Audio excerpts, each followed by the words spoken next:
Hello everyone, ang topic day karon is control structures. Sa control structures is naa siya 3 basic structures nga nagangalan og linear, relational, and loop.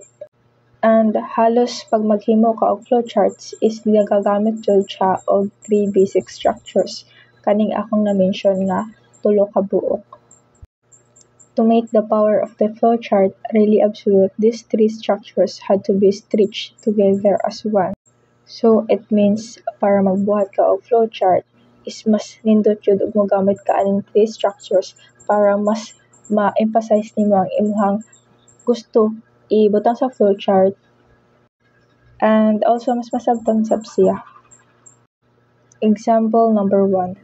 Draw a flowchart to enter 2 numbers through the keyboard and then display their sum on the screen. So, kani is nagpasabot siya nga pag maghimo ka og flowchart is nagaproseso siya og duha ka number sa input ug pag-calculate nimo sa pag-add. Then, naa say algorithm which is steps ni siya nga unsaon pagbuhat sa imong planning. Kani di ay nagaproseso siya na naay mga sudlanan kung asa ibutang ang input like ang A ug ang B ug asa ibutang ang S. Then kuhaon ang input values tapos i-calculate ang sum. Then i-display tapos ang result dayon inikalasan. Next is linear structure. The linear structure is nothing more than a showing of the sequential execution of processing statements as logically described in the flowchart. Ang pasabot day ani pag mag linear structure ka sa flowchart is dapat ang steps ani is nakaplano na jud kung unsa imong sinugdanan og paingnan or ang imong end ug dapat naka-straight jud siya kung unsa jud siya paingon sa imong bottom. Like mura siya og dapat naka-significant or straightforward. So, clarity. Flowcharts provide a visual representation of the process, making it easier to understand and follow. So, sa ngalan pa lang ang clarity is dapat i-share jud nimo kung unsa jud ang naa sa imong flowchart, kung unsa imong ibutang, dapat masabtan pud siya o dapat nagasunod-sunod dapat ang imong pagbutang para dili na siya magkagubot. Tapos, communication. They serve as a clear way to communicate the steps involved in a process to others. In a way nga mag-communicate ka sa imong flowchart is dapat nakakonek siya, communicate. Nakakonektado ang imong mga ipangbutang or imong ipang-cluster sa imong flowchart nga mga input, process, data, or mga decision nga imong ipangbutang dito. And problem solving. Flowcharts can help identify potential issues or inefficiencies in a process. So, problem solving is dapat kung unsa ang imong gusto ipa-solve is dapat mas masabtan siya, mas makita ang imong mga issues, ang imong gusto i-solve og ma-solve giunsa nimo siya. Like step by step jud siya ang paghimo sa imong flowchart. Relational structure. The diamond symbol in flowcharting is used to indicate a conditional path. A question which is in the form of logical comparison is placed inside the aforesaid shape for evaluation. So, ang diamond shape jud siya is mao ni siya ang pasabot nga mao na imo ang decision sa imong plano para sa imong flowchart. Nga na-tryan na nimo og unsay flow niya sa iyahang ug kabalo ka nga ma-false ba niya or true. Dira siya bali siya ang nagpatunga kung asa ang sakto og asa ang false. And relational operators. As previously mentioned, the truth value of comparison or expression determined through the use of 6 relational operators as shown. Pasabot ani is unsa ang imong mga gamiton or mga panggamiton pag mag flowchart ka.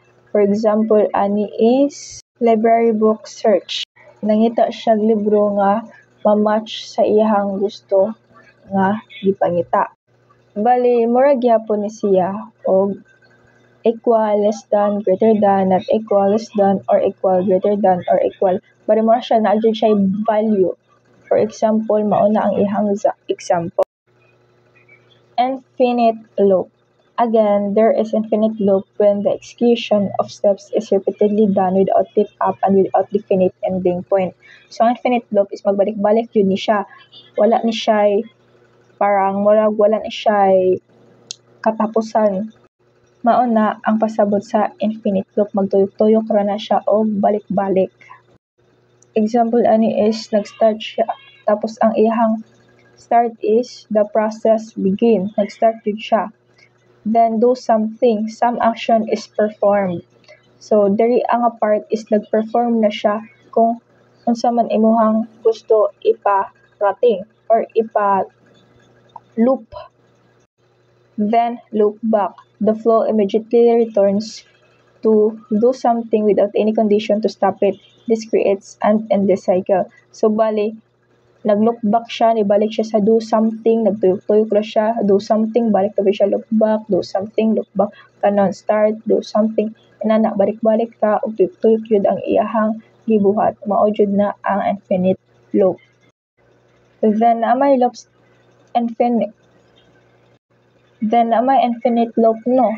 So naasay loop structure. So ang loop structure, most programs would keep certain condition occur.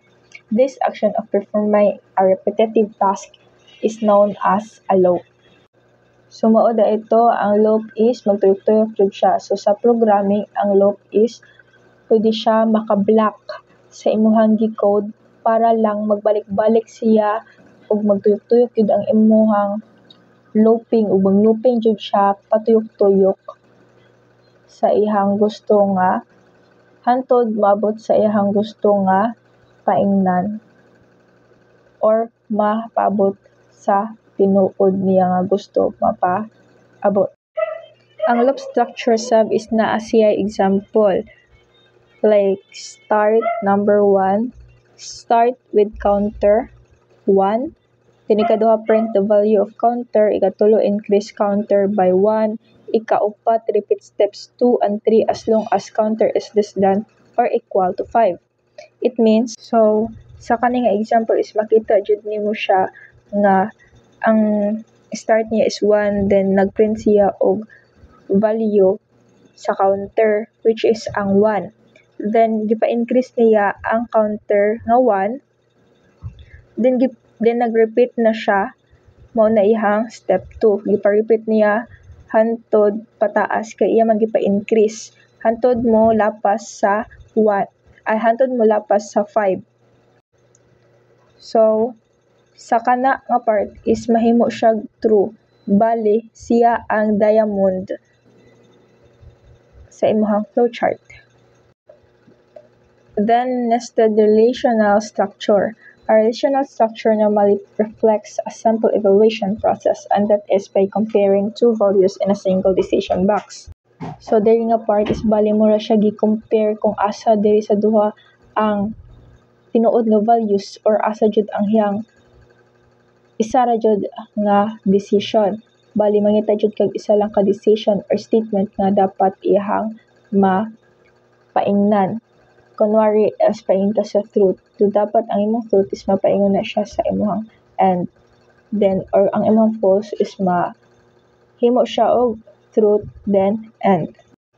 Controlled loop. To avoid occurrences of infinite loop in the flowchart, the loop must be guarded with at least one definite exit point. As previously emphasized, the loop must be prepared with the relational structure.